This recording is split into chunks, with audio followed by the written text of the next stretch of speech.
Let's go ahead and place another block inside the scene, and we'll go back down to our triggers on this side. So we looked at the activator. The next thing we'll look at is the trigger state. So as a for instance, we'll go ahead and just say, we'll just look at one part here. Instead of saying on the enter, we'll say it's going to be on the exit. Alright, then everything else should be set by default. Trigger should be turned on, by player should be on. Place a player in the scene. Put a couple of blocks and push play.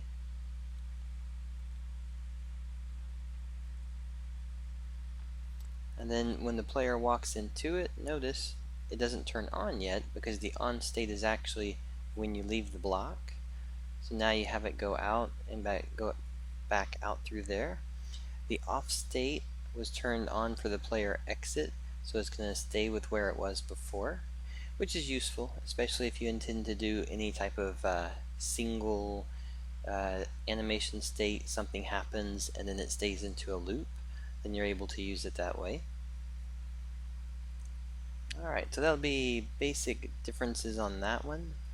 The other option, not everything uses it, and we'll have a list at some point showing things that do and don't, but the other thing is the on state. Actually many of the tile types have options for on so that it just starts in a triggered state. Same thing for off. You can actually turn all of it off where you don't have anything actually checking for anything on that part. Alright, and then while we're here, that last little check on it is you have your block again. You can do your top, bottom, left, right. You can move it around to what you need.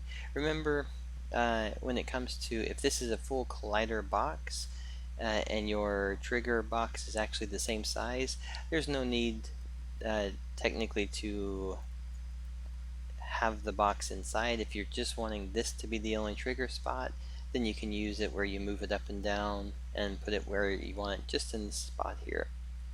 Alright, so that's going to finish up on the trigger range and the trigger states inside of there.